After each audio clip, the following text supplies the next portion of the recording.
Hello, hello, hello. Happy Thursday. How's everyone doing today? Sorry about no live stream yesterday.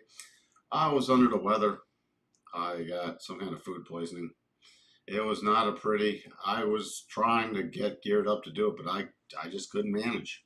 So, still under the weather this morning. Still not fully recovered, but already been to the airport and back. So, been up since midnight. So, if I'm a little slow, bear with me, please. Thank you for tuning in. Good morning, John. Uh, good morning, Patrick. Thank you for your email yesterday. I did get it. Good morning, Mark. Jetson's Law, Minnesota's second state to legalize flying cars? Oh, boy. I'm scared about that one. Based off the way people drive on roads, I don't know if I want to see him fly a car yet. Yeah, that was, come on. I mean, if you support this garbage, all right, with the biological male being allowed to compete against women in women's boxing, it's just absurd. You know what? It's absurd. So that's all that needs to be said. And for women athletes who train really hard and then want to compete, and then you give them this crap, it's just a friggin' joke. It's going to be hot in Arizona. I can tell you that. Good morning, Sterling. Jobless claims numbers, thank you for putting those in. They were not good. They were no 50 basis point cut, but you're getting to time to cut. So, I mean, the market's getting close to pricing in 3 cuts again, September, November, December, to start the rapid decline. So we'll see about that. What else do we have? What else? Good morning, Jake. 10-year closing on the final weekly double top target. Yep. You guys don't need me. You don't need me anymore. Good morning, Royal Palms. We'll have to delay trading to deal with the anger. Okay, Jacob. Good morning, Martinez. I'm surprised. I mean, the outrage. Everything with boy, between the opening ceremony garbage, this biological males boxing females, you know, what's going on? Just good morning, Dark Screen. What's the easiest way to become a millionaire? What? How would I know? I don't know the easiest way. Why does it have to be the easiest way? Do something you love and learn to make good money at it. So trading is probably not the easiest way, and everybody tells you that they're full of crap. Hey, Charles. So let's see. We had the job numbers out. Initial jobless claims 249. Consensus was 236. Continuing jobless claims 1877. Consensus was 1860. So this is a steady uptrend. Unit labor costs dropping, so that's good for inflationary aspects. What else do we have coming out? We have the S&P Global Manufacturing number, the final numbers for July. We have ISM and manufacturing and employment, and new orders and prices coming out. So pay attention to that still. Some key information coming out. And then we have the bill auctions, mortgage rates, but going into Friday's non-farm payroll. So the week is not nearly done yet. And those are Thursday. We got some key earnings coming up. You see the S&P 500. You had Meta report yesterday, which reported strong numbers, up over 9%. So you have Apple heading into earnings today, Amazon heading into earnings today, Intel, they announced a bunch of restructuring layoffs. NVIDIA was absolutely absurd yesterday, up 12.8%. I mean, you had some window dressing yesterday, but you're telling me that yesterday's price action, and that was before the even Fed's speak. Com services leading everything higher today from Meta, then real estate healthcare. Only thing negative, yeah, industrials and financial. Fed Watch has the cut at 86% for September. Now, if they could say they're not political, and Powell can say that all day long, but you know what? If they cut in September, what do you think Trump's going to say about that? Because I think he'll blow up. You're cutting rates. That favors Kamala. You know, you're doing this. Powell, you're fired. If I win, you're fired. Even though he said he would, he would. So you got another cut right after the election, and then you got the 3 cuts priced in, and then a steady drop through next year. Fear and greed, we were dipped into fear briefly, and now we're almost back to full-blown greed mode. PE ratio, 35.61 in nosebleed. Again, Meta was very strong with earnings yesterday. We got Amazon, Intel, and Apple. So that's going to be the real important thing then heading into non-farm payrolls. And tomorrow we have Exxon and Chevron. So Moderna's earnings were not good, by the way. All right. What do we have going on? So, hope you guys spotted this. Hope you guys spotted this with the double that was triggered yesterday. Broke through above the high from Monday, followed through at the close. Hit the first target, so stop reduction already. The next target area is roughly in the lines with the 62.5. So what'll be interesting on that is that would also cancel out the remaining head and shoulders. And then the next, so roughly you're looking at the target area about 56.12 and then 56.36. If you close about 56.13 to be exact, then we could shift to the 87.5 rule, which could mean we could retest the most recent highs. So keep that definitely in mind, but we have to follow through on that close about 56.13. Today, the very key support is about 55.61. And the target I'd be looking at today on the continued rallies at 56.13 would be the first target. Then we have about 56.27, and then we have the 56.49 area.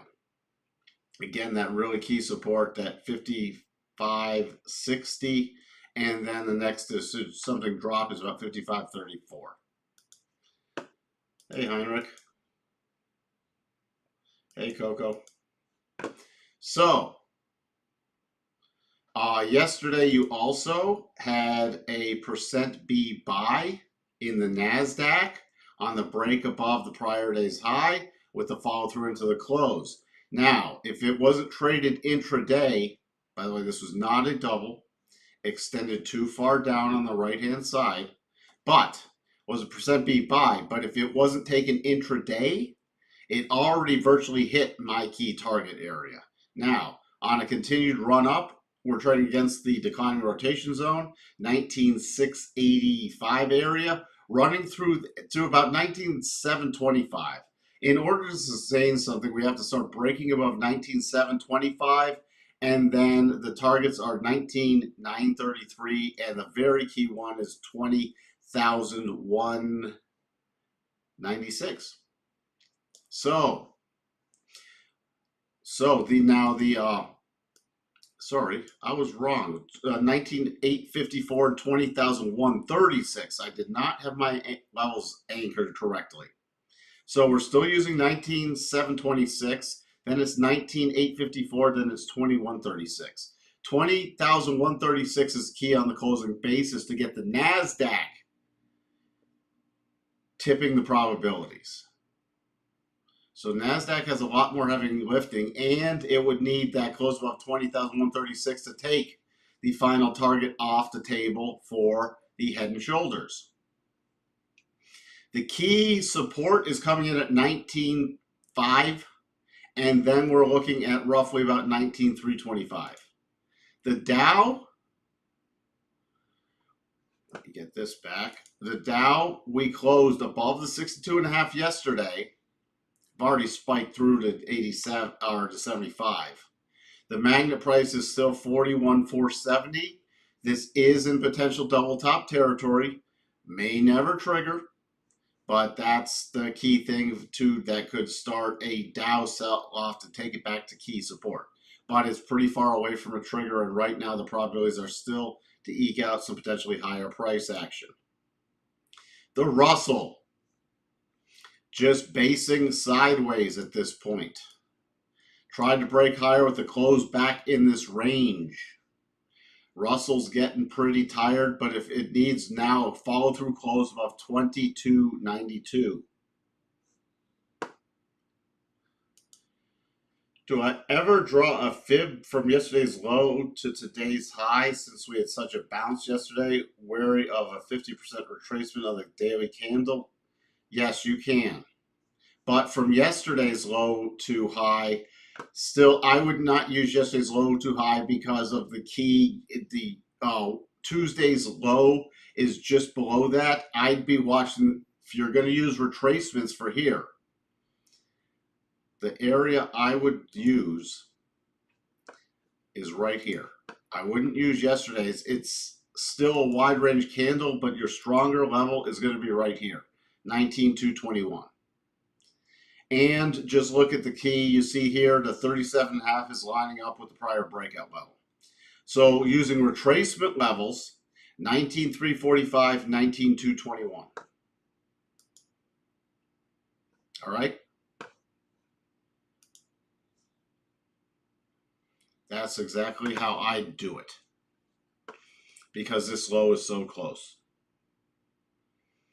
VIX, still relatively elevated going into non-farm payrolls.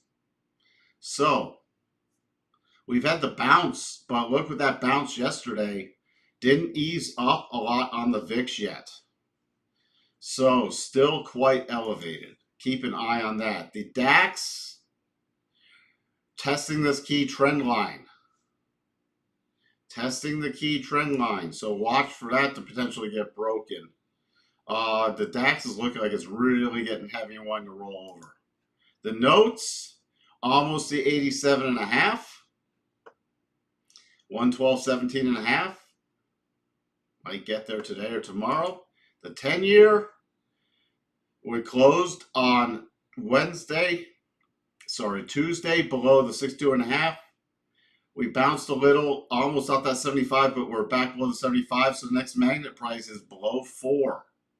Below 4 for the 10-year yield. The 10-2s roughly stalled out here, but stalling out on their path back to 0. Dollar index. This is technically we did not trade down yet to the 75, and we did not close below 62.5 because we have not hit stop reduction. So this double is still in play. It's looking the little double bottom. Looking very iffy, but it's still technically in play. Crude was also a %B buy yesterday, but went to the first target area. So it couldn't be done on a close. It had to be traded intraday because it hit my first target area. And remember, a trade setup, if you can't get proper reward to risk, there might not be a trade just because there's a trade setup. But wanted to point that out because it was a bounce. This is very, very key resistance. If it does continue higher, 79.50 is the next target area. Natty gas, not much going on there. Gold, little move higher after the contract roll, but if you back adjust it, still we're in a huge consolidation. It looks like it's trying to break out, but that's still based off the contract roll. So I'm still waiting for this to really, really show something after it triggered the probability breakdowns. It reversed quickly, which can happen. That's why there's no guarantees. Silver still watching for the next rollover play. Copper triggered a little mini double bottom and hit the first target. Don't know if anybody spotted that in copper. So the farthest away level is this 4.1025 on a closing basis to invalidate the rest of the targets. This has been a challenging week for trading, even last week. The yen, they hiked, interest rates, and it sold. Yen strengthened remarkably yesterday, but there's no bottoming pattern yet. So the trend, if it continues lower, the next key target is 144.58. Spiders, you had the little mini double. This was a valid double that triggered. Virtually first and second targets hit. The final target is 555.87. So keep that in mind. And the level to close beyond to trigger the 87.5 rule is 554.77. The Qs, also, this was a valid double that is triggered. The levels for stop reduction, at least stop reduction, 474.15, 477.12, 480.19.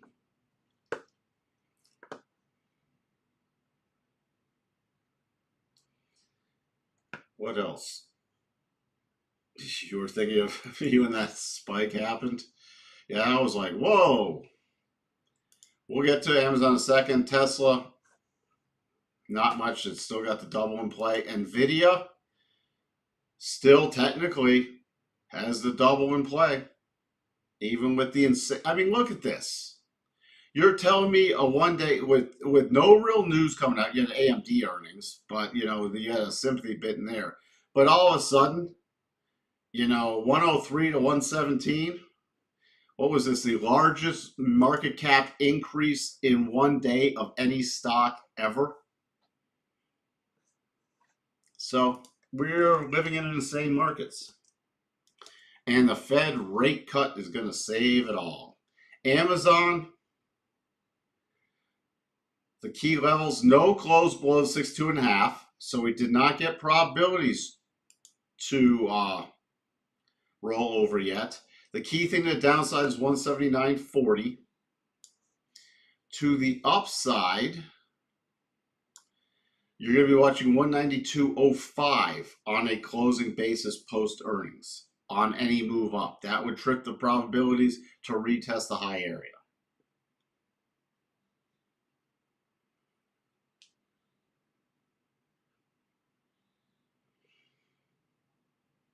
Okay, gold will reach 2100 end of the year. If we have a decent market sell-off, I don't disagree. It would take a decent market sell-off because you'll have people liquidate their gold. But then gold can always push higher, and the longer-term probabilities are still for an up move. 2100, I mean, you could theoretically retrace. Right now, that'd be, if on my worst case for a pullback right now is around 2186, 2200. What else do we have? We have the good old Bitcoin, which does not have any great patterns right now. It did complete the 87.5 and it's just trading in consolidation. The Pelosi bought and sold Microsoft and bought NVIDIA. I don't think they were yet. It was revealed yesterday, but she did that prior. FXI weekly short.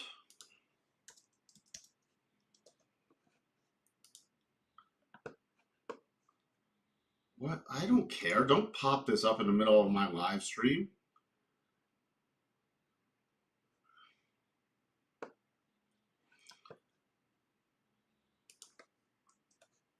Is there a short here? Let me see on the weekly. Let me see just here. If we want to really start, what am I doing? Boy, I'm still recovering. Is it a short here? I'd say it's really got to start breaking below about this 25.25 level and then follow through with a close on 24.11. And then I'd be watching for it to retest. So that's where we sit. This peak at the S&P going to the open. I got to cut this one again a little shorter. Just remember from the longer term, the S&P pulled back, 2-week pullback in the rotation zone, and can easily still rotate up from here.